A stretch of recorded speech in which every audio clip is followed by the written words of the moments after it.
Oramos. Señor, gracias no solamente por traer a nuestra mente esta porción de tu propia palabra, sino que también al mismo tiempo, Dios, a través de tu propio Espíritu, rogamos que nos puedas conducir como siempre lo has hecho con tus hijos, Señor. Como siempre lo seguirás haciendo, porque esa fue tu promesa, guiarnos hacia toda la verdad. Y hoy necesitamos tu verdad, Señor. Hoy más que nunca, en un aniversario patrio como el que estamos en esta mañana, Señor, necesitamos tu verdad. En situaciones complicadas en el mundo, algunas naciones como la nación de Venezuela, que hoy decide políticamente quién será su siguiente presidente, y con todos los precedentes, Señor, oramos por esta nación, que tú tengas misericordia. También necesita tu verdad, Señor. Oramos por la nación americana, Señor, también a puertas de sus propios comicios, Padre bueno. Necesita tu verdad tanto como nosotros mismos, Señor. Y en todo país, en el mundo entero, necesitan de tu verdad. Padre, oramos que en tu gracia y tu misericordia nos puedas dar luces en esta mañana en manera especial, y nos ayudes a entender por qué has traído esta palabra hoy, por qué no fue otras semanas, por qué no fue otro tema, por qué no fue otras cosas, Señor, por qué tienes que hablar lo que debes hablar hoy. Señor, como los caminantes de Maús, vuelve a hacer arder nuestros corazones, Señor, en tu palabra. En el nombre precioso de Jesús. Amén. Amén. Tome asiento, por favor. Cuarto tema de esta serie, que estamos en pleno cierre prácticamente de aniversario patrio, y de hecho que todos están probablemente ahí con la mente partida, como solemos decir. Concéntrese, por favor, hoy en lo que deba decir Dios. Ya después usted pensará en lo que ha dejado pendiente, en el almuerzo, en la llegada de la familia, en la recepción, en sentar a escuchar qué va a decir esta presidenta este año. Bueno, sea lo que sea, mis hermanos, de verdad, como oramos, que Dios tenga misericordia de nosotros. Solo podemos descansar en la gracia y en la misericordia de Dios. Pero con todo lo que ocurre y seguirá ocurriendo, esto desalienta, pastor. Constantemente vengo escuchando esto, y no solamente dentro de la iglesia, fuera de la iglesia, con todas las personas que en las últimas semanas he conversado en un bus, en un taxi o en la calle, esperando la movilidad de una esquina, y tratando de hacer la conversación para compartir el evangelio. La opinión sigue siendo la misma, por lo menos de nosotros los peruanos acá, en vísperas de este cierre ya de aniversario patrio, y es: todo está mal, ¿no? Hay un espíritu de desaliento, de desánimo, ¿no? ¿Y qué hacemos cuando el corazón se enfría, hermanos? ¿Qué hacemos cuando el corazón se enfría? Es cuando más necesitamos la palabra del Señor. ¿Y por qué necesitamos la palabra del Señor? Bueno, ahí lo tiene usted todas las semanas leyéndolo, ¿no? Porque es confiable. No podemos confiar, en realidad, lo que siempre hemos sostenido: no importa acá en el Perú o en cualquier otra nación, quién cambie, no es la persona que entra a gobernar, es el corazón el que tiene que ver. Y si el corazón no cambia, nada va a cambiar, hermanos. Absolutamente nada va a cambiar. Cuando mi corazón se ha enfriado, ¿qué? Necesito la palabra, obviamente.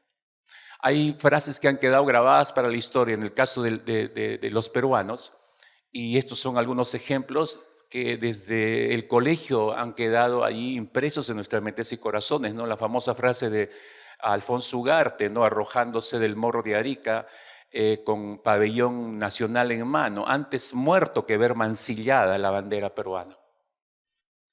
O la frase famosa de José Olaya, ¿no? Si 1000 vidas tuviera, gustoso las daría por mi patria. O esta foto que desde nuestra niñez la vimos en nuestros textos, ¿no? Esta famosa foto que es real, ¿no? El coronel Francisco Bolognesi, en la reunión que tuvo con los chilenos, donde dio esta famosa respuesta, ¿no? Ante el petitorio de rendirse ante las fuerzas chilenas: no tengo deberes sagrados que cumplir, los cumpliré hasta quemar el último cartucho.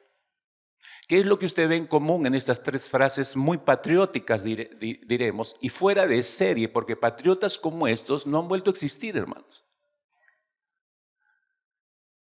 Eso de que un soldado, después de retomar la embajada japonesa tomada por terroristas, bajando a tirones la bandera terrorista y pisoteándola, y nosotros llamamos, eso es patriotismo. No, hermanos, esto es patriotismo. ¿Qué es lo que en común tenían todos estos hombres? Si se ha fijado en sus frases, ¿no? Alfonso Ugarte, antes muerto. José Olaya, si 1000 vidas tuviera, las daría. Francisco Bolognesi, tengo deberes sagrados de cumplir. ¿Y qué quiso decir con quemar hasta el último cartucho? Morir. O sea, los tres estaban dispuestos, siempre estuvieron dispuestos, era gente comprometida. José Olaya no era un soldado. Podríamos decir, bueno, pues es un soldado consagrado, pero José Olaya no era un soldado. Alfonso Ugarte sí, pero era un subordinado. Lo común es que estaban dispuestos a dar toda su vida por la patria. Estas frases famosas de estos héroes nacionales simplemente son el reflejo de lo que había en sus corazones. Tal como dijo el Señor Jesucristo, recuerda, porque de la abundancia del corazón habla la boca, dijo nuestro Señor Jesucristo, ¿verdad? ¿Y de qué estaba lleno el corazón de Ugarte, de Olaya o de Bolognesi? ¿De qué estaba lleno? Estaba lleno, mis hermanos, de un verdadero amor por la nación. Estaba lleno de pasión patriótica por el Perú. Eso es lo que los llevó a ofrecer, sacrificar sus vidas por el bienestar del país. La historia en el Morro de Arica es una historia de desilusión, pero al mismo tiempo es una historia de ánimo renovado. Quizás si vale la pena rescatar un fragmento de nuestra propia historia para aquellos que no la conocen. Francisco Bolognesi, coronel en ese entonces, en plena guerra del Pacífico, una guerra que enfrentó a 3 naciones, Bolivia, Chile y Perú, y que lamentablemente al final se quedó solo Perú contra Chile, porque Bolivia, a pesar de haber recibido mucha ayuda de parte del Perú, retiró cuerpo, como decimos, y dejó abandonado al Perú, y el Perú tuvo que enfrentar en esta guerra nefasta, que era unos 4 o 5 años aproximadamente, desde el año 1879, y se tuvo que enfrentar con Chile, ¿no? Y lo que muchos ignoran es que Bolognesi, cuando estuvo acantonado ahí en Tacna, y en ese tiempo Arica pertenecía al Perú, era parte del territorio de Tacna, solamente tenía un contingente de 2000 soldados. Él pudo haberlos embarcado a los soldados y él también, y salir de Tacna mucho antes que los chilenos cercaran todo Arica. Tuvo la oportunidad de hacerlo, pero no lo hizo. Se quedó bajo una promesa política más que militar de que iban a llegar refuerzos que nunca llegaron en realidad. En realidad dejaron abandonado este grupo de soldados junto con Bolognesi. Y él lo entendió desde el inicio, no es que era un ignorante.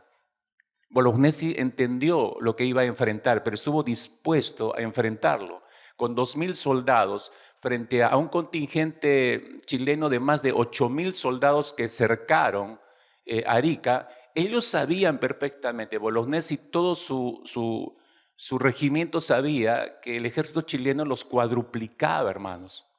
Ellos sabían perfectamente que no tenían todos los pertrechos, todas las armas necesarias para enfrentar ese tipo de batalla. Ellos sabían que tenían la de perder, lo sabían perfectamente. Y de hecho que eso puede traer desilusión al corazón de estos soldados, más que nada sabiendo de una promesa que les hicieron de un contingente que iba a llegar para apoyarlos y que luego se enteraron que nunca iba a llegar ese contingente, que nunca salió en ayuda de ellos, pudiendo haber llegado a tiempo. Entonces, imagínense lo que pasó por el corazón de todos estos soldados, desilusión por el abandono. Y de hecho, hay un fragmento de nuestra historia que no dice esto porque quiere dejar bien parado a todos los héroes, pero hay que poner pie sobre la tierra. La realidad es que hubo muchos desertores del lado peruano. Y no los culpo porque temieron por su propia vida. O sea, nuestro coronel no da la orden de desalojo, entonces nos quiere matar a todos. Entonces hubo algunos oficiales y algunos soldados que se unieron y que desertaron. Cuando el oficial chileno llega a Arica, conversa esta famosa fotografía que vimos hace un instante con Bolognesi y le pide la rendición del Perú, ni siquiera solamente de él y su regimiento, la rendición del Perú frente a ellos y que entregaran Arica como propiedad de ellos. Esta fue la respuesta de Bolognesi, famosísima, ¿no? Tengo deberes sagrados que cumplir. Y uno puede pensar, ¿cómo es que un hombre puede concebir que su misión es sagrada Y cuánto más sagrada es nuestra misión como soldados de Cristo Jesús, hermanos. Y no tienes que ser coronel para eso, ¿verdad? Lo que no se sabe es que Bolognesi, esta fue su respuesta personal. Y uno podría decir, pero ¿qué derecho tiene este oficial de arrastrar a 2000 hombres a la muerte con su decisión patriótica individual? Pero escuche, no fue la decisión unilateral de Bolognesi. Cuando él respondió esta famosa frase al oficial chileno, el oficial chileno dio media vuelta con su séquito y ya estaba para retirarse y Bolognesi los detiene. Los detiene y dice, esperen un momento, yo no quiero, les dijo, que mi respuesta sea solo una decisión mía. Yo necesito que ustedes oigan la decisión del resto de mis hombres. Y inmediatamente convocó a todos sus oficiales. A ese recinto, lo que ven ahí es, entraron todos los oficiales de Bolognesi. Entonces Bolognesi, delante del oficial chileno, les empieza a explicar a sus oficiales la decisión que ha tomado. La petición de los chilenos y la decisión que él está tomando como oficial a cargo. Y cuando Bolognesi empieza a explicarles la razón del por qué él ha dado esta respuesta, ni siquiera terminó de explicarles. Todos sus oficiales al unísono lo apoyaron y para sorpresa de los oficiales chilenos, todos los oficiales peruanos respaldaron la decisión y todos pensaron que era también su deber sagrado y todos acordaron, si era necesario morir ahí, morirían defendiendo la patria. Entonces no fue una decisión solamente de Bolognesi. Y esto resalta el patriotismo de este grupo de peruanos, este grupo de soldados peruanos que realmente todos murieron. Todos murieron en esa batalla que no duró más de 2 horas. Claro, para tal dimensión de ataque de los chilenos era obvio que tenían las de perder. Pero sí, es una historia de desaliento porque no recibieron la ayuda. Pero inmediatamente Bolognesi revirtió esto por estas palabras de aliento que él dio. Y piense, por favor, en estas palabras que son conocidas para cada peruano. Una simple frase estableció la diferencia en el corazón de sus soldados para quedarse o para fugar. Fueron palabras de su coronel las que los hizo retomar aliento, volver a tener esperanza. Y uno dice, ¿esperanza en qué?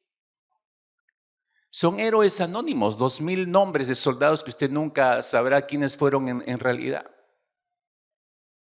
Uno simplemente se queda reflexionando. Hace muchos años yo pisé el Morro de Arica, muchísimos años atrás, y te embarga una situación así como, y empiezas a mirar toda la explanada del Morro, y dónde estuvieron el ejército peruano acantonado, y hay como una especie de admiración, ¿no? Estos hombres que sabían que iban a morir, pero ¿cómo es que decidieron entregar toda su vida? Solamente los creyentes podemos entender esa dimensión más allá del patriotismo, porque sabemos que entregamos ya nuestra vida por Cristo y podríamos dar nuestro propio ser entero por la causa de Cristo. No todos los evangélicos están dispuestos a hacer eso, obviamente, pero hay miles de creyentes evangélicos que están dispuestos a dar su vida por la causa de Cristo. Y esa causa es mucho mejor que esta causa, hermanos, por más loable que sea.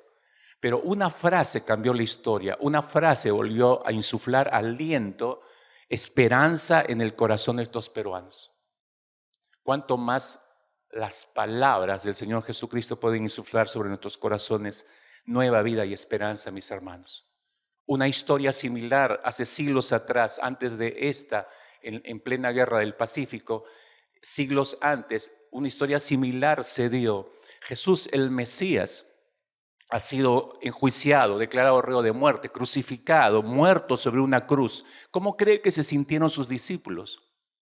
¿Qué cree que se cruzó por su mente? Al menos sabemos que ninguno de ellos tuvo el valor de acercarse a la cruz en el momento de la crucifixión, salvo Juan, que dicen los historiadores, y uno de los evangelios, que él estuvo ahí con la madre de Jesús y con otras mujeres. Siempre las mujeres ahí primero, ¿no? Qué vergüenza para nosotros los hombres, ¿no?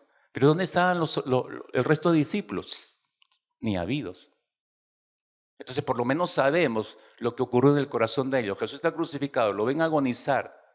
¿Ya para qué acercarse? Ni siquiera acercarse, ya todo está perdido. Obviamente que había algo así en sus mentes, estaban asustados, sin esperanza. Cuando Jesús expira, ellos ponen un punto final a todo. Ellos dan por terminado, concluido todo. Todos ellos se retiraron tristes, como derrotados, pensando todo está perdido, nada podemos hacer, el maestro está muerto y todo ha terminado. Por eso digo, le pusieron un punto final.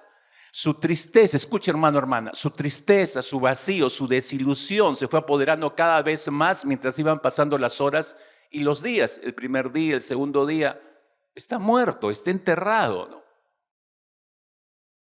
La desilusión ya se apoderó totalmente de sus mentes, ¿no? Ante aquella escena, mis hermanos, el corazón de todos los discípulos, voy a usar esta frase, se enfrió por completo.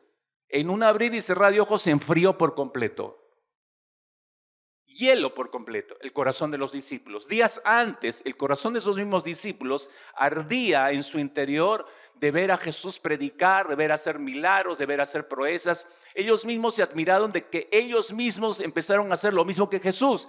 Predicar el evangelio, vieron resultados, sanaron enfermos, expulsaron demonios de personas. Ellos mismos lo experimentaron, estaban totalmente maravillados de lo que estaba ocurriendo. Sus corazones estaban ardiendo por Jesús.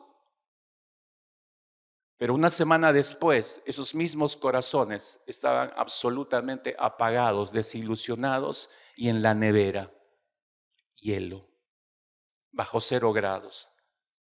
Así encontramos a estos dos discípulos de la lectura de Lucas capítulo 24, que están prácticamente huyendo de Jerusalén, están saliendo de Jerusalén, se están alejando, desilusionados por completo de todo lo que han visto, de todo lo que han oído, de todo lo que han experimentado, y es casi seguro que en sus mentes habían recurrentemente solamente 2 ideas, creo yo. Solamente 2 ideas que daban vueltas en su mente mientras iban saliendo de Jerusalén y mientras iban caminando hacia la aldea de Maús. ¿Cuáles eran esos 2 pensamientos recurrentes? Jesús ha muerto y, segundo lugar, todas nuestras esperanzas también han muerto con Él. No hay más que hacer excepto regresar a nuestro lugar de origen para volver a ocuparnos de lo que siempre hicimos. Yo no creo que había otra cosa en sus mentes. Los corazones de estos 2 discípulos ya no están encendidos, sus corazones ya no están ardiendo, están fríos como témpanos. Quizás estaban percibiendo la misma sensación que tú tienes en esta mañana y que la llevas cargando por meses o por años probablemente y que no tiene explicación. ¿Por qué yo vengo a la iglesia y sigo frío? ¿Por qué leo la escritura y sigo frío, sigo fría? No entiendo nada, sigo frío, pero sigo viniendo. No tienes una explicación. Probablemente es la misma sensación que ellos tenían. Este mensaje es para los que tienen el corazón frío. Este mensaje es para los que colocaron su corazón en la nevera, para el corazón que un día, hace mucho tiempo atrás, ardió de pasión por Cristo, ardió de pasión por su palabra, pero hoy no tiene ningún sentimiento ni para con el Señor ni para con su palabra. Sí, sigue viniendo a la iglesia. Sí, sigue leyendo su Biblia todos los días. Y todos los días está usted orando. Pero usted sigue dejando que su corazón sea aprisionado y siga absorto por la rutina diaria y los afanes de esta vida que lo van enfriando cada vez más, más y más. Y por eso no haya, escúcheme, por eso no haya usted una explicación lógica para la frialdad de su corazón, para con Dios y para con su palabra. En estas condiciones de frialdad del corazón y de frialdad del espíritu, por cierto, ¿qué se puede hallar camino de Maús, hermanos? ¿Qué se puede hallar en el camino a esta aldea llamada Emaús? Te doy un par de datos. Emaús estaba muy cerca de Jerusalén, saliendo de la ciudad murallada de Jerusalén, estaba a escasos 12 kilómetros de Jerusalén. Actualmente conserva parte de su nombre, pero quedaba 12 kilómetros de distancia de Jerusalén caminando. Una persona adulta a paso normal demoraba de Jerusalén a Emaús, demoraba aproximadamente 2 horas, 2 horas y media, a paso normal, a paso normal. Entonces, cuando estos dos discípulos salieron y Jesús salió al encuentro de ellos, aproximadamente esa caminata, esa conversación duró unas 2 horas, si no es más, 2 horas y media. ¿Qué puede ocurrir en ese tiempo, mis hermanos? ¿Qué se puede hablar en ese tiempo a lo largo de esa caminata hacia Emaús? Recordar esto me llamó la atención algo, ¿no? Cada culto nuestro dura un promedio entre hora y media, 2 horas. Hora y media, 2 horas. Me pregunté, ¿será que Cristo esta mañana, digo hermanos, pienso en voz alta, ¿será que Cristo está buscando acercarse a ti en este camino, en esta mañana, para oírte hablar y para que tú le oigas hablar y para que vuelva a encender tu corazón frío? ¿Será posible que Dios haya escogido esta mañana de aniversario patrio para acercarse a ti, o mejor dicho, que tú seas consciente que Él siempre estuvo ahí, solo que tú no te des cuenta, pero de pronto que Él vuelve a encender tu corazón? ¿Será posible eso? Obviamente que lo que estoy diciendo lo están tomando todos los que realmente están buscando al Señor, los que realmente, los hambrientos quieren entender todo lo que Dios les está diciendo. Pero para el que está témpano, sigue su corazón en el refrigerador, no entiende lo que yo estoy diciendo. No lo entiende. Y no es porque yo lo exprese mal, sino porque hay un tiempo en que Dios decide despertar nuestros corazones. Estos dos discípulos descorazonados, estos dos discípulos desilusionados, experimentaron en ese mismo camino 3 cosas que me permito compartir y espero que sea lo mismo que ocurra en su corazón en esta mañana. Así es que el Señor ha escogido esta mañana, este culto, para en su presencia volver a encender nuestro corazón a buena hora, diría yo. Qué bien por ti, me alegro por ti. 3 cosas que anhelamos que nos pase a todos aquí, que les pasó a estos dos discípulos descorazonados, desilusionados, con el corazón frío. Lo primero, el camino de Emaús, mis hermanos, tiene un gran significado para nosotros y con mayor relevancia en esta mañana, diría yo. El camino de Emaús, en primer lugar, en ese camino, eh, volvemos a conocer nuestro corazón. Es el lugar para conocer nuestro corazón. Regreso a la lectura bíblica, versículo 13 dice, y aquí 2 de ellos iban el mismo día. ¿A qué día se refiere aquí? Para ponernos en contexto, en el contexto del capítulo, si usted retrocede al versículo 1 del capítulo 24, usted se va a dar cuenta a qué día se refiere. Dice, el primer día de la semana, muy de mañana, vinieron al sepulcro trayendo las especies aromáticas que habían preparado y algunas otras mujeres con ellas. El primer día de la semana. ¿Qué día es ese? Día domingo. Día domingo. Es el mismo día que hace referencia el versículo 13. Aquí 2 de ellos iban el mismo día. O sea, domingo. El día que se refiere el Evangelio fue domingo, fue el domingo de la resurrección de Jesús. Ese domingo hubo entonces 2 actitudes muy diferentes, si usted se da cuenta en la lectura bíblica. Por un lado está María Magdalena y otras mujeres que acudieron muy de mañana, fueron al sepulcro, ¿no es cierto?, para ungir con especies aromáticas el cuerpo de Jesús como se estilaba. Pero en cambio, del otro lado, en contraparte, vemos a este discípulo, porque uno de los dos se coloca su nombre, según el versículo 18, uno se llamaba Cleofas, no dice el nombre del otro, pero por lo menos dice de uno de ellos, ¿no? En contraparte a lo que hicieron las mujeres está Cleofas y el otro discípulo se alejan a toda prisa de Jerusalén, no quieren saber nada. Estas mujeres, si van al sepulcro, si quieren seguir, digamos, cercano a Jesús, pero estos discípulos no, estos están fugando, ¿no? Pensando en las mujeres, el amor hacia Jesús llevó a estas mujeres a buscar al amado y a llorar junto a la tumba. Pero en contraparte usted ve también la tristeza y la desilusión de estos dos discípulos que están saliendo como huyendo de Jerusalén hacia Emaús, probablemente. ¿Por qué se iban a Emaús? Porque probablemente era su lugar de origen. La pregunta es, ¿a qué volvían a Emaús? ¿Por qué se regresaban a Emaús? Estos dos discípulos entraron en una situación de crisis, evidentemente, para estar haciendo lo que están haciendo y están en una crisis. Decía yo hace un instante, una semana antes sus corazones ardían de esperanza, ardían de expectativa con ver todo lo que estaba haciendo Jesús y que ellos eran partícipes. Así nosotros empezamos nuestra relación con Cristo, ¿sí o no? Todos empezamos así. Todos empezamos con nuestros corazones ardiendo en esperanza, ardiendo en expectativa. Queremos servir, queremos hacer muchas cosas para el Señor. No importa lo que nos manden, ahí estamos, empezamos a hacer todo, todo, todo y estamos en todo, en todo, en todo. Todos empezamos así, pero una semana después estaban regresándose a su lugar de origen con el corazón hecho pedazos y frío y sin ninguna esperanza. ¿Está así tu corazón por bastante tiempo?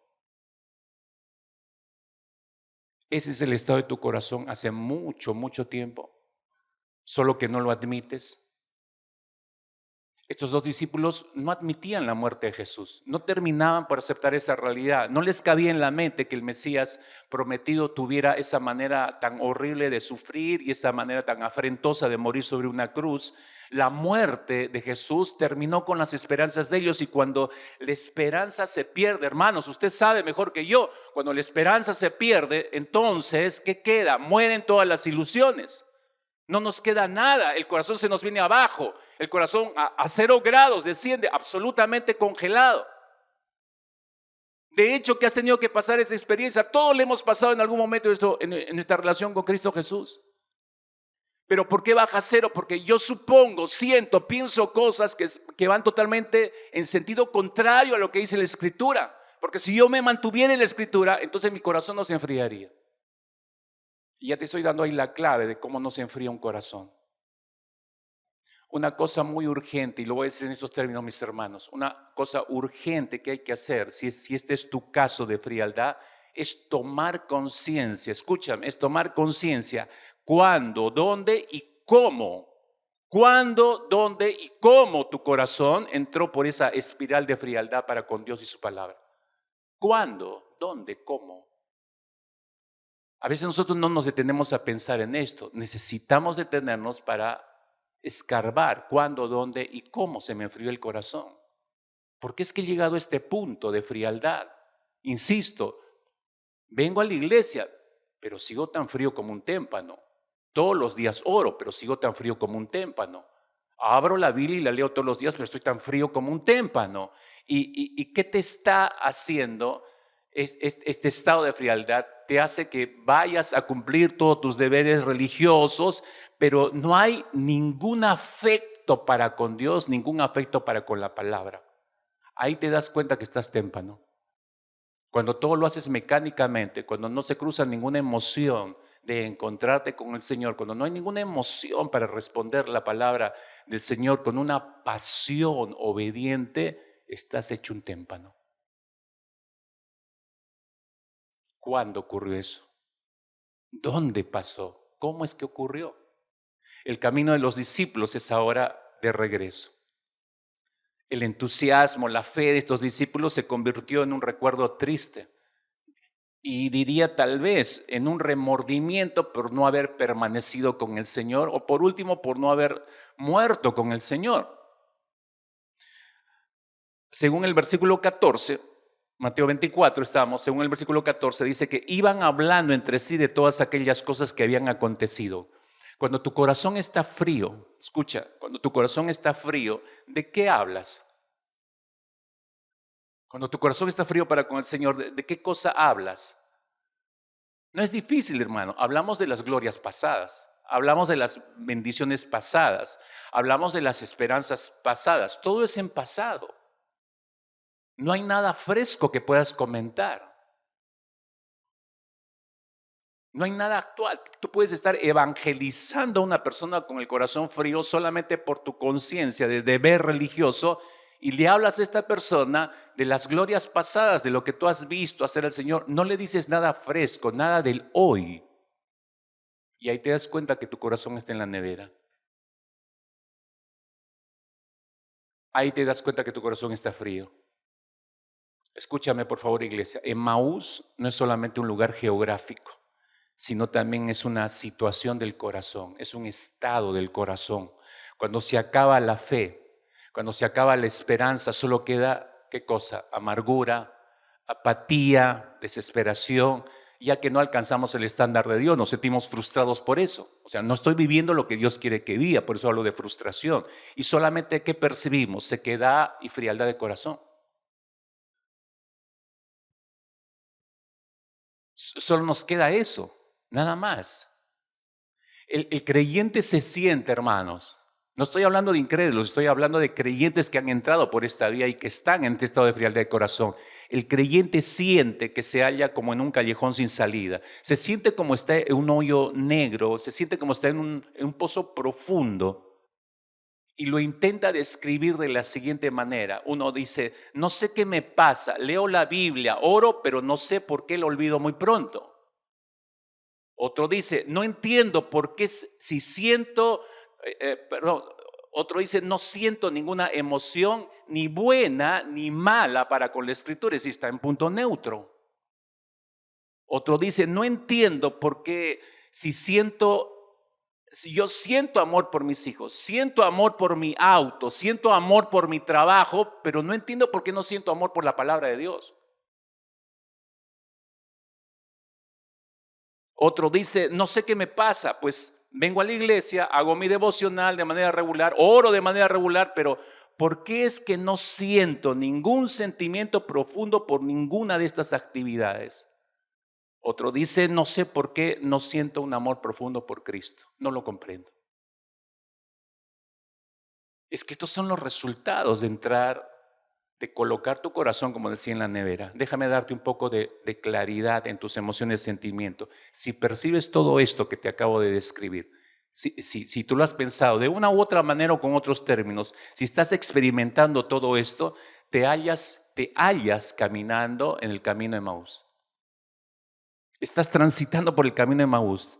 Es decir, te estás alejando del centro. Ellos salieron de Jerusalén, se estaban alejando de Jerusalén. Te estás alejando del centro donde ocurren todas las cosas buenas y transformadoras. Te estás alejando de esa fuente. Te estás alejando del lugar donde tu corazón puede mantenerse ardiente para con Dios y su palabra. Te estás alejando. No es que te estés acercando, te estás alejando. ¿Por qué crees que dice el salmista? Regreso a nuestro precioso Salmo 119, Salmo 119, versículo 95. ¿Por qué crees que dice el salmista esto? Los malvados esperan el momento de destruirme, pero yo estoy atento a tus mandatos. O en el versículo 109, siempre estoy en peligro de muerte, pero no me olvido de tu enseñanza. Mírelo, tomo estos dos versículos porque el salmista está en dos situaciones diferentes, ¿no? Hay enemigos malvados que esperan destruirlo o están buscando destruirlo, y en el 109 hay peligros de muerte. Son las diferentes cosas que enfrentamos todos los días nosotros, pero mira el común denominador en las dos expresiones, en dos versículos diferentes. Aunque está pasando eso, pero él sigue atento a la palabra y no ha olvidado la palabra. No importa, es decir, lo que esté enfrentando, pero no se ha alejado de la fuente que puede mantener ardiendo su corazón. No se ha alejado, no se ha ido. No está el salmista en el camino de Emaús. Pero tú hace probablemente mucho tiempo que estás transitando por esa vía de Emaús.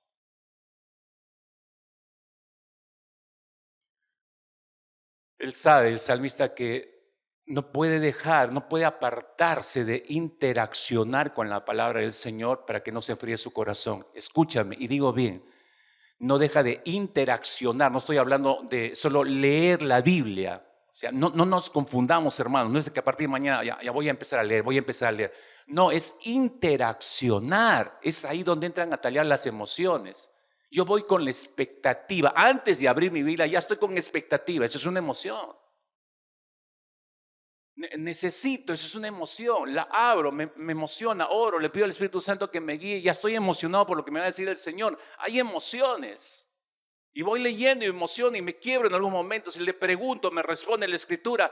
Vuelvo a ver, vuelvo a conversar. Es dialogar, interaccionar con la palabra. Y salgo convencido que Dios quiere que haga algo puntual ese día. Eso es interacción. Eso hace que el corazón no se enfríe. Y si bien sabemos, mis hermanos, que cuando el corazón se enfría para con Dios y su palabra, si usted ha pasado por esta experiencia o está pasando por esta experiencia, sabemos que cuando se enfría el corazón para con Dios y su palabra, se llena absolutamente el corazón de indiferencia y de cosas que uno tiene que hacer, trabajar, estudiar, atender. Es decir, no quiero pensar que estoy alejado del Señor, me lleno de cosas por hacer. Me creo trabajos, me creo ocupaciones. Entonces estoy ocupado. Y si usted ha probado la gracia de Dios y ha experimentado pasión por Cristo, ya ha experimentado amor por Cristo, ya ha experimentado amor por su palabra, ahora que usted está en medio de un témpano de hielo, es necesario, escuche por favor, es necesario hablar, es necesario echar fuera esta experiencia de vacío, esta experiencia de indiferencia, esta experiencia de frialdad. Cada persona necesita hablar del estado de la situación de su corazón con otra persona. Por eso dice Lucas, regreso al texto de Lucas 24, verso 14, que los discípulos de Emaús iban hablando entre sí de aquellas cosas que habían acontecido. Estaban hablando entre ellos. No estaban mudos caminando lado a lado, uno del otro. Necesitaban hablar. Todos necesitamos hablar, sacar al exterior el estado de frialdad, de soledad, de vacío, de indiferencia que estamos pasando cada uno de nosotros. En el camino de Emaús, estos discípulos empiezan a darse cuenta mientras van hablando de sus preocupaciones, ansiedades, desilusiones, se van dando cuenta del estado de su corazón.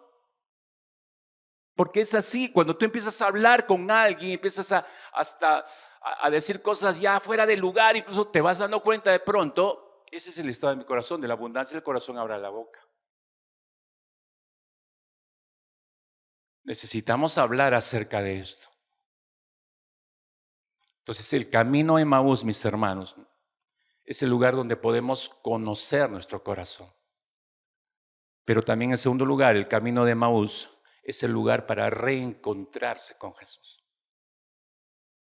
Es el lugar donde podemos reencontrarnos con Jesús. Es interesante lo que solemos sentir nosotros cuando nos vamos enfriando, hermanos. Y otra vez apelo a la experiencia, porque todos los creyentes hemos pasado por esa experiencia de frialdad en algún momento. Es interesante que cuando nosotros nos vamos enfriando, nuestra primera impresión, mis hermanos, de nuestra mente, es que Cristo se ha apartado de nosotros, ¿no es cierto?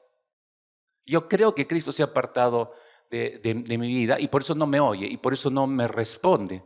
Pero es absolutamente todo al contrario, mis hermanos. Yo diría, si hay un momento cuando está más pegado a nosotros el Señor, es cuando entramos en esas situaciones de frialdad. Observa, por favor, cómo Jesús se hace compañero en el camino, porque ellos están caminando y de pronto aparece Jesús junto a ellos. Se introduce, delicadamente se introduce Jesús en esta conversación, delicadamente entra en el sufrimiento de estos discípulos. Así como delicadamente acaba de entrar, apenas tú entraste acá después del himno nacional y empezó nuestro tiempo de oración y adoración, delicadamente el Señor se ha colocado a tu costado una vez más, pero a ti te pasa lo mismo que a los discípulos, no identificas que el Señor está ahí. Por eso no tienes ninguna emoción para con Él. Y ese es señal del estado de frialdad de tu corazón. Y el colmo es que escogemos, en vez de hablar con la persona correcta acerca de esto, que debe ser el Señor, escogemos hablar con las personas equivocadas. Estos dos discípulos están hablando entre ellos todo lo que ha acontecido, sus amarguras, sus desazones, entre ellos. No han recurrido a Dios y están huyendo. Versículo 15. Sucedió que mientras hablaban y discutían, ese es el punto, ¿no? Ellos, ¿qué cosa están discutiendo? No solamente las cosas que han acontecido, sino sus puntos de vista, lo que ellos están sintiendo. Discutían entre sí. Jesús mismo, dice, se acercó y caminaba con ellos. Silenciosamente Jesús se adhiere en el camino, comienza a interesarse por ellos, los escucha, descubre su aflicción, escucha la angustia de su corazón y Pero fíjese, esto es interesante. Esta manera de actuar de Jesús es una forma pedagógica de relacionarse con ellos. Y a nosotros nos interesa entender esa pedagogía que utilizó el Señor en esta conversación con estos dos discípulos. ¿Para qué nos interesa, mis hermanos? Hermanos, para que, si usted está pasando por frialdad de corazón, necesita saber esta secuencia pedagógica para que conozca qué es lo que hace el Señor. Otra vez, como dije la semana pasada, esto no es información, esto no es un bosquejito para que anotes, esto está bueno para hablar, compartir y enseñar a otros. No, no es para eso, es para ti. Es para que conozcas mejor al Señor, es para que sepas lo que Él hace en los momentos de nuestras impresiones de frialdad que tenemos, que el Señor se ha alejado de mí, que no me escucha, que oro y no me responde. Jesús está ahí, no se va para ningún lado. Hay que conocer y entender qué es lo que hace Él en este proceso de oscuridad nuestro o de apartamiento o de empezar a caminar por el camino de Emaús. Así que toma nota con cuidado, entiende en tu propia situación, conoce al Señor. ¿Qué hace el Señor en estas situaciones? En primer lugar, Jesús se interesa por la persona primeramente, se acerca a ellos, ¿te has dado cuenta en el texto que leímos? Jesús se acerca a los discípulos de Emaús, ¿por qué? Porque son sus discípulos, porque son sus amigos. Él dijo, ya, a partir de ahora los voy a llamar amigos. Le preocupa por eso. Escúchame, a Jesús le duele lo que está pasando contigo. ¿Tú crees que Él es indiferente a lo que sientes, a la frialdad de tu corazón? No, Él sufre esa propia frialdad tuya. Y Él es el primer interesado en querer sacarnos de ese estado. Desea volver a calentar nuestro corazón. Por eso es que se hace compañero en el camino. Por eso es que Él no se aparta. Fíjate, por favor, para que puedas ver bien la descripción. ¿Por qué Él se une como compañero del camino y empieza a dejar que hablemos con Él? Nos quiere escuchar decir todo lo que sentimos. ¿Por qué? Porque Él ignora lo que sentimos. Hermanos, entiende eso. Él es Dios. Él no necesita que le describamos cómo nos sentimos. Él no necesita que vayamos y le diga al Señor, acabo de descubrir, estoy con el corazón frío, por favor, ayúdame. No, Él ya lo sabe, Él es Dios.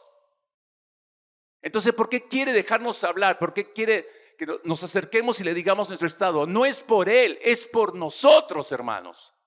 Es para que nosotros nos demos cuenta del estado de nuestro corazón, lo que hay en nuestro corazón y que necesitamos de Él, obviamente. No es porque Él no sepa, es para que nosotros entendamos lo que hay en nuestros propios corazones. Así que fíjate, versículo 17 en la primera parte, por eso leemos que Jesús, una simple pregunta, ¿qué pláticas son estas que tenéis entre vosotros mientras camináis? Es decir, ¿de qué están hablando, muchachos? Hora de hablar, pero ya no entre ustedes, conmigo. ¿De qué están hablando? Cuéntenme. Hermano, hermana, apenas te apartas de Cristo, Él sale a tu encuentro. Escucha, apenas te apartas, Él sale a tu encuentro para llamarte a conversar con Él.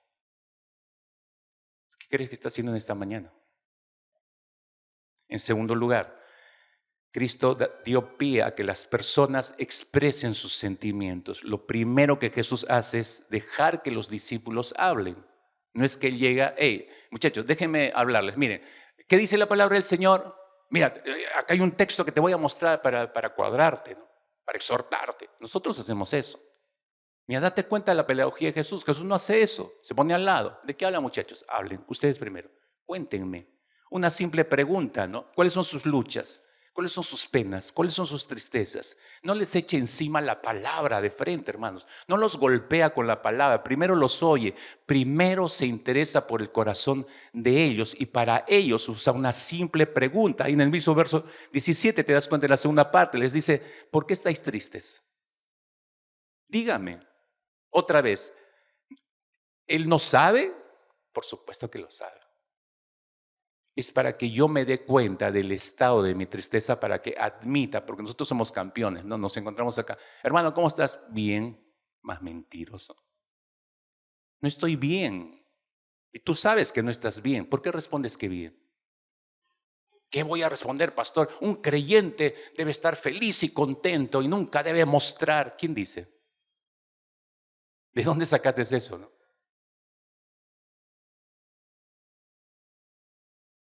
¿Cómo estás? Mal, re mal me fue estas semanas. Déjame orar por ti.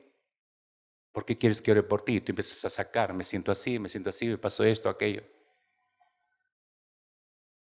Es para que nosotros seamos conscientes. ¿Por qué están tristes? Una simple pregunta, una sencilla pregunta que hace el Señor que va a permitir la liberación de tanta amargura, de tanta desilusión contenida en el corazón de ellos y no terminada por admitir. ¿Escuchas tú la pregunta del Señor hoy? ¿Estás oyendo la pregunta del Espíritu en estos instantes? ¿Qué te ha llevado a ese estado de frialdad? ¿Qué te ha llevado a este estado de frialdad, mi hijo, mi hija? ¿Escuchas la voz del Señor? En tercer lugar, Jesús estableció el diálogo, si te das cuenta, en ese encuentro. Él es el que establece el diálogo. Él que lo sabe todo, finge ignorancia. Por eso hace las preguntas del Señor, está fingiendo ignorancia. No se pone a dar cátedra de las Escrituras. ¿Te has dado cuenta? Cómo me encanta encontrarme con el Señor en estas situaciones, ¿no? O sea, Él no me va a golpear encima con todos los mandamientos y la ley y todo eso. Nosotros sí estamos acostumbrados a hacer eso, mis hermanos.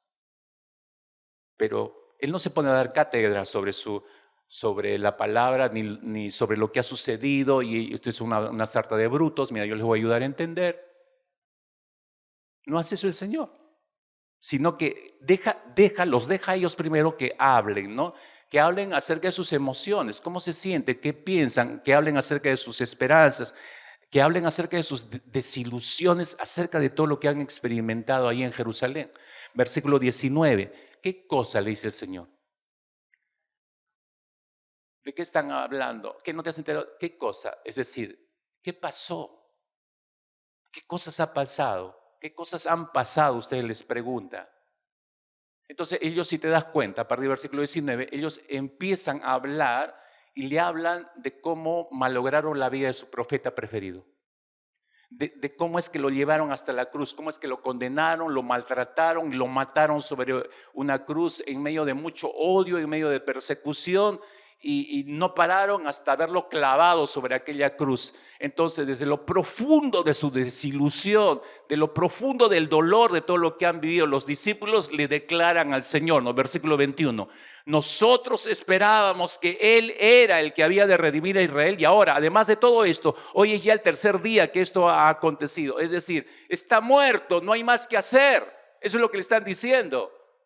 Ya son 3 días y no ha sucedido nada. Ellos piensan eso, pero Él acaba de resucitar. Y ellos en realidad han escuchado acerca de la resurrección, pero ellos no dan crédito en sus mentes. Para ellos sigue pesando este asunto. Está muerto y no hay nada que hacer. Igual como tú puedes estar pensando, no hay nada que hacer con mi asunto. Así es y así ha sido y así seguirá siendo y Dios no me escucha y no está muerto. Hermano, hermana, no está muerto. Te garantizo que no está muerto. Tú lo consideras lejano y tú porque lo consideras lejano o no te responde o crees que no te responde, entonces lo has dado por muerto al Señor. Pero está muy vivo y te está preguntando en esta mañana, ¿qué te pasó? ¿Qué cosas te pasó? ¿Me escuchas?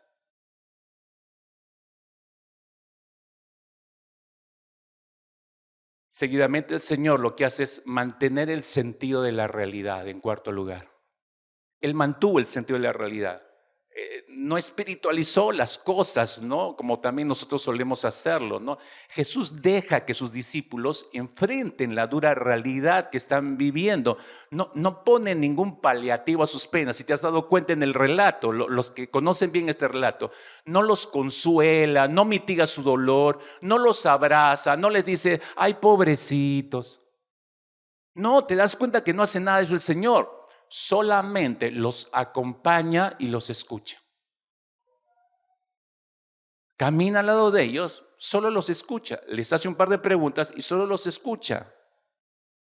Uno de los discípulos, se considera el más realista de los dos, él dice, versículo 22, aunque también nos ha asombrado unas mujeres de entre nosotros. Está recordando, por eso es que ellos escucharon que Jesús había resucitado.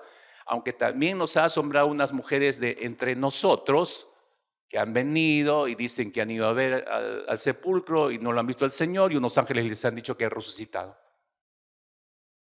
Y porque es muy realista este discípulo, como muchos de los que me están escuchando, toma en cuenta el acontecimiento narrado por estas mujeres. O sea, no lo pasa por alto. O sea, está con los pies en la tierra. La realidad es que estas mujeres han ido a ver, no han encontrado el cuerpo, dice que han visto unos ángeles y dice, los ángeles ya han dicho que ha resucitado.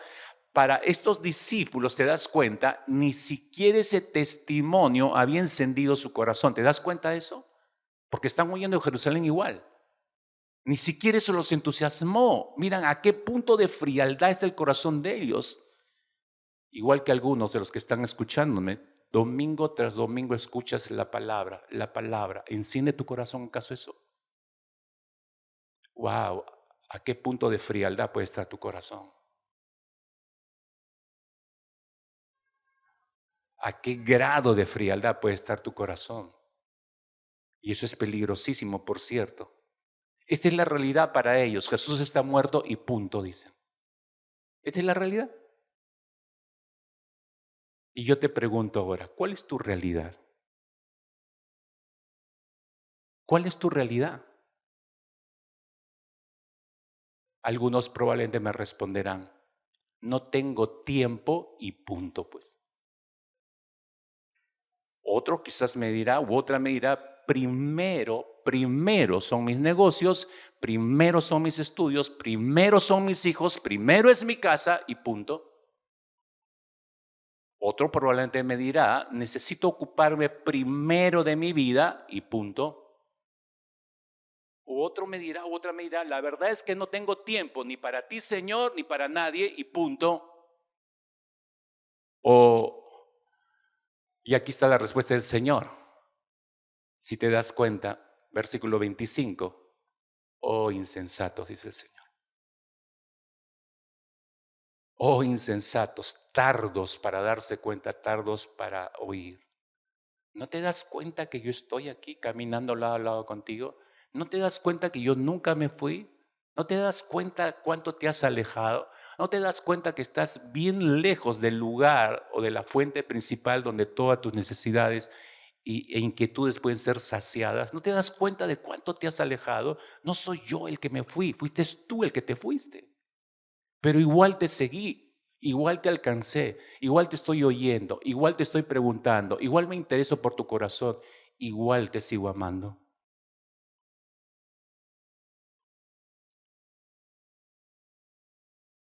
Pero recuerda que a este punto no los ha conmovido absolutamente ninguna de las preguntas del Señor.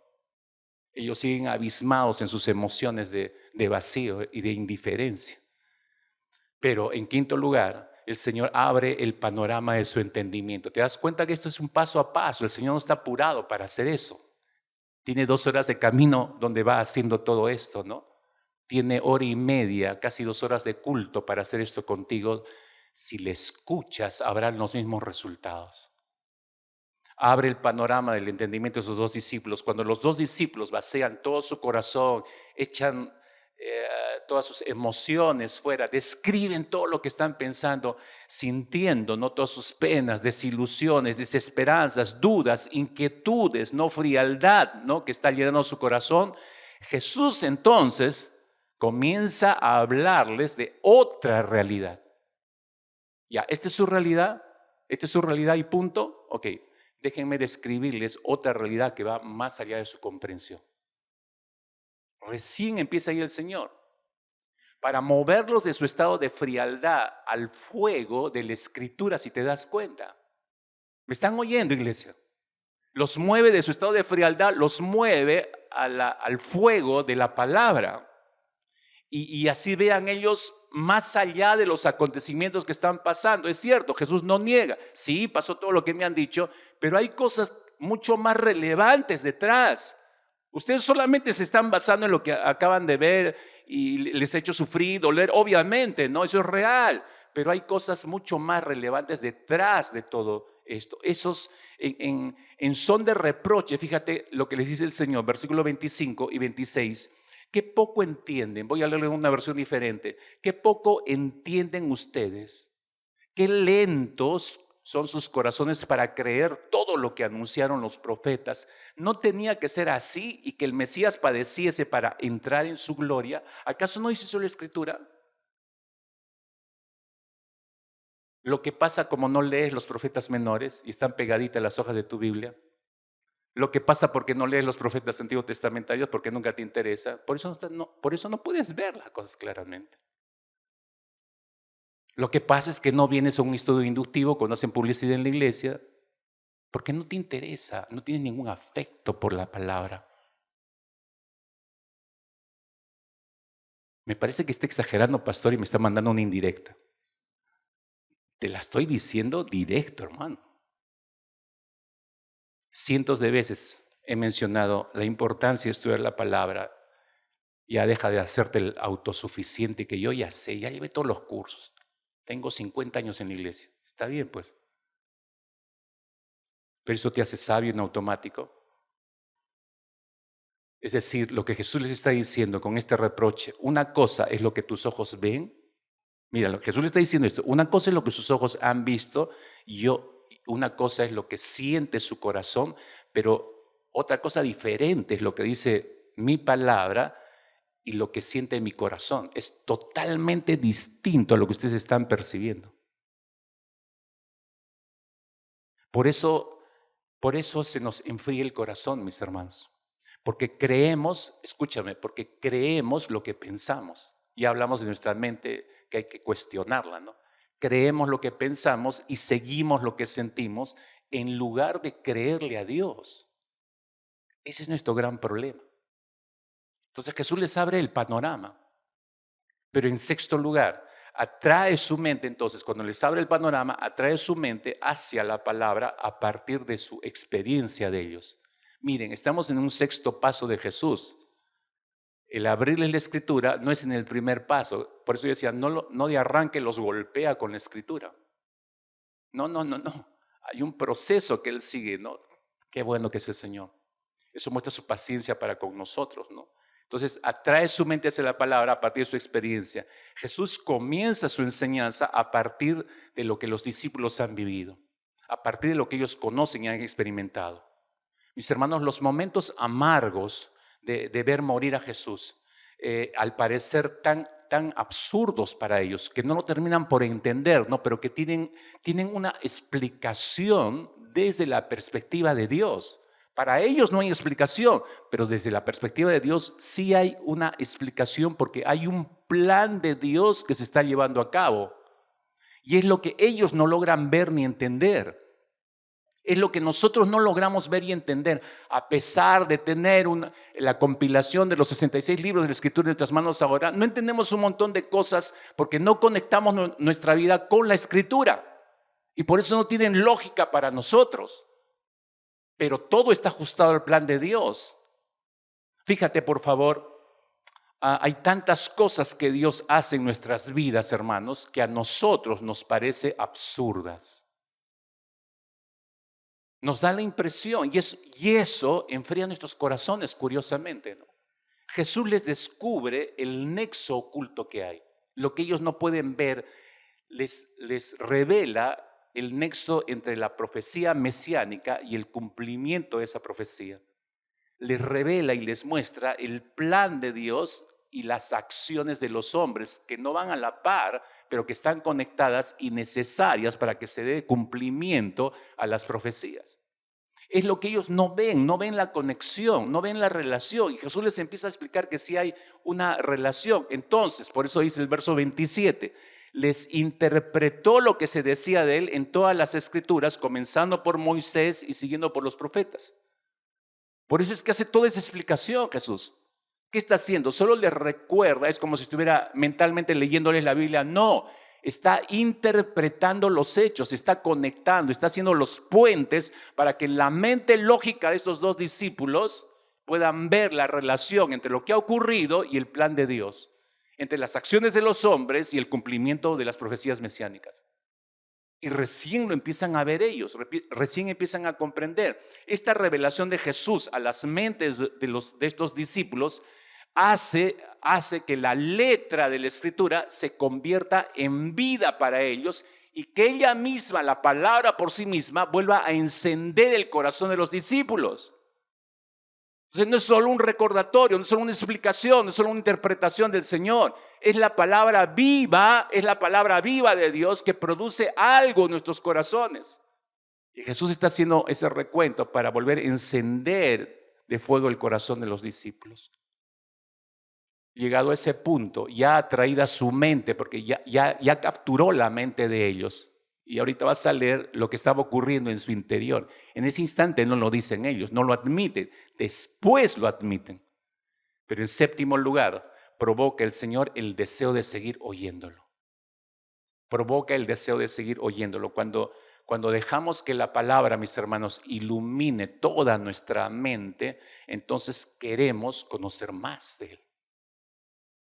Cuando yo le escucho mecánicamente y vengo y me siento cada domingo y escucho porque sé, evangélico, ya sé que viene la palabra y tengo que escuchar, ya pues tengo que escuchar, termina el sermón y me voy. Oye, nada, pues no entro nada. Pero cuando yo vengo con emociones que aplico a la palabra, ansío oír a Dios, necesito que me hable y voy prestándole atención, la palabra me ilumina. Y cuando la palabra me ilumina, necesito conocer más de eso. Necesito oír más de eso. Versículo 28, ya llegaron a Emaús. Toda la conversación duró hasta la aldea. Llegan a Emaús, verso 28. Entonces Jesús dice, hizo como que se iba más lejos. Hizo como se iba más lejos. Hizo un ademán, como yo imagino. Hey muchachos, muy bien, qué gusto verles. Bueno haber sido compartido. Nos vemos. No, espérate, Señor, lo detienen al Señor. ¿Por qué lo detienen al Señor? Porque sus corazones ya están encendidos. La conversación dio su fruto, la aplicación de la palabra dio su fruto, los corazones han vuelto a sentir ese fuego interior. Entonces ellos necesitan más de la presencia del Señor, más de ese fuego de la palabra del Señor. Es por eso que le insisten al Señor. Verso 29, quédate con nosotros porque se hace tarde y se termina el día. ¿Por qué? Porque ellos perciben en su interior que la tristeza con la que salieron de Jerusalén ha sido disipada a lo largo de las 2 últimas horas, que sus dudas han sido esparcidas en las 2 últimas horas. Y su único deseo en ese momento, entiéndalo, su único deseo es prolongar el tiempo con Jesús, prolongar la presencia de la persona de este desconocido en ese momento para ellos, pero que no saben quién es, pero que les entusiasma oírlo, les entusiasma tenerlo cerca y perciben que algo está modificando en sus corazones la presencia de Él y su palabra. Por eso quieren retener el momento. Mas cuando tú realmente te encuentras con el Señor, no quieres que pase ese momento. Por eso es que nuestros tiempos a solas se pueden prolongar. Yo puedo programarlos mentalmente. 15 minutos voy a estar con el Señor y de pronto cuando me levanté de estar con Él, pasaron 1 hora y media, 2 horas. ¿Por qué? Porque yo no quiero moverme, necesito más de Él, quiero más, mientras va hablando necesito más y más y más. Su deseo y nuestro deseo es prolongar la presencia del Señor y prolongar su palabra en nuestras mentes. Jesús acepta la invitación, verso 29, y entra para quedarse con ellos. Pero date cuenta, Jesús se queda por una invitación, Él no fuerza el seguir siendo escuchado. Y no te va a forzar tampoco esta mañana, como nunca lo ha hecho. Él espera una invitación tuya. Solo espera esa invitación.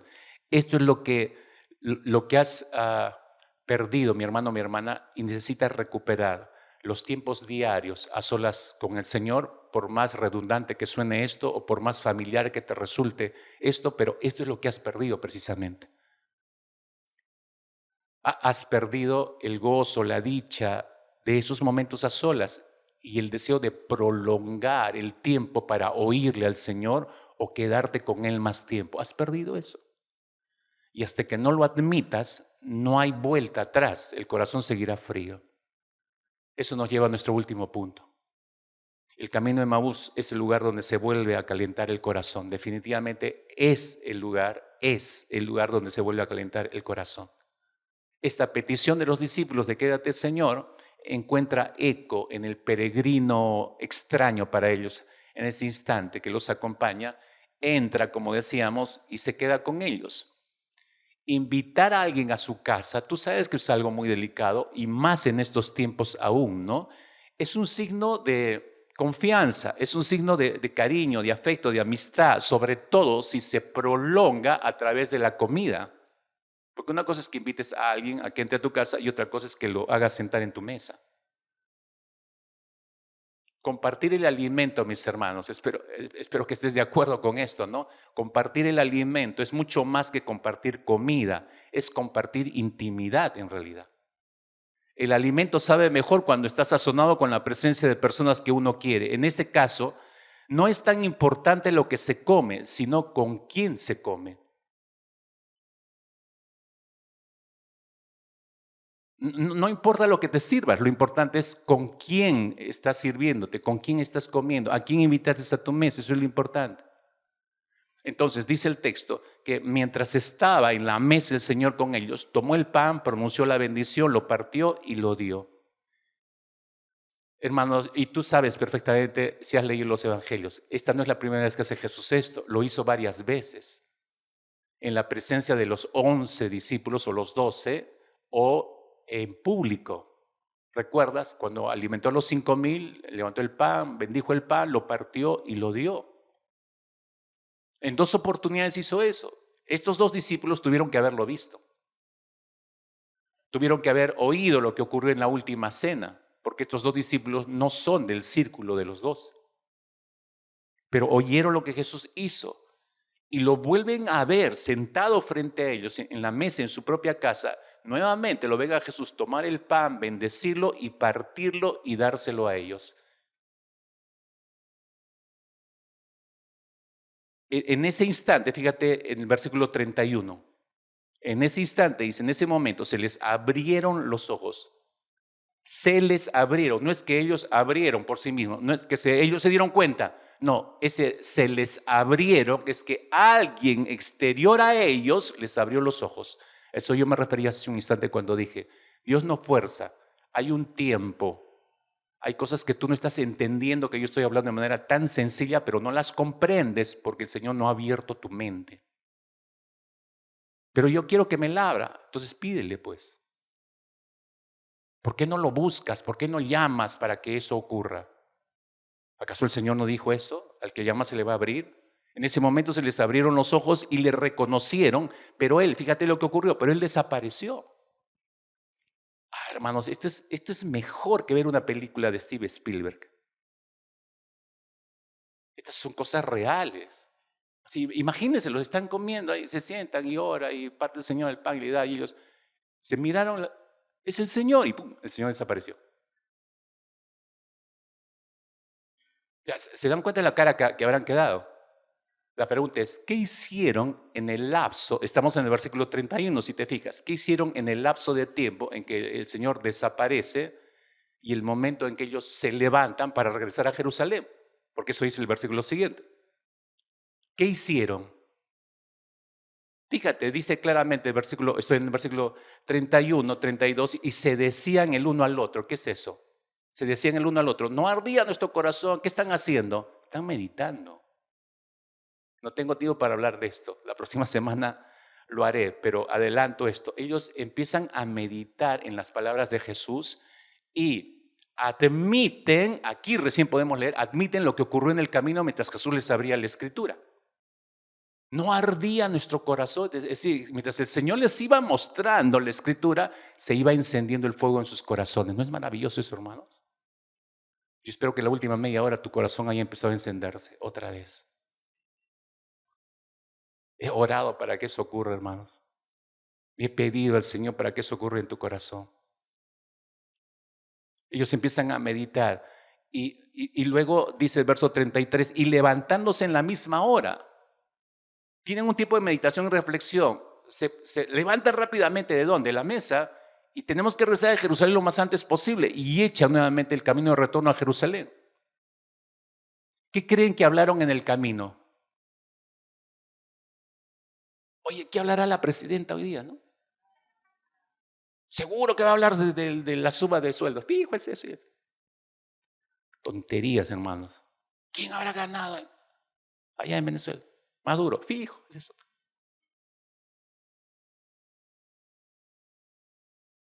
De hecho, que hablaron toda su reflexión y no lo hicieron en 2 horas el camino de regreso. Yo creo que ellos corrieron porque estaban desesperados por dar este anuncio a sus hermanos. Pero haya durado 1 hora o menos de 1 hora su regreso a Jerusalén, ellos iban hablando acerca, oye, ¿y por qué dijo esto? ¿Y recuerda lo que dijo esto? ¿Y por qué citó al profeta esto? ¿Y por qué? Van hilando, están meditando. En otras palabras, volvieron a masticar el Evangelio. ¿Me escuchas? Volvieron a masticar el Evangelio y al volver a masticar el Evangelio, eso siguió avivando el fuego en sus corazones, siguió encendiéndose el fuego en sus corazones. Jesús lo enciende y ellos siguen avivando ese fuego en sus corazones. No sé si captas la escena, mi querido hermano, mi querida hermana. Estos 2 discípulos salieron de Jerusalén con el corazón frío y están regresando corriendo con el corazón encendido. Y con la gran noticia, no es lo que las mujeres dijeron, no, es lo que realmente ha pasado. Hemos visto al Señor, lo hemos oído, hemos caminado con Él, hemos comido con Él, Él ha partido el pan. Querían decirlo ya lo más rápidamente posible. Ese mismo camino que sirvió de tristeza, de congoja y de desilusión, sirve como el camino de victoria de regreso para anunciar lo que ellos mismos habían visto y experimentado. Yo espero que cuando se encienda tu corazón en este lugar, ocurra lo que ocurrió cuando te convertiste, cuando querías salir y hablar a medio mundo de Jesucristo. Porque ¿cómo se puede callar eso?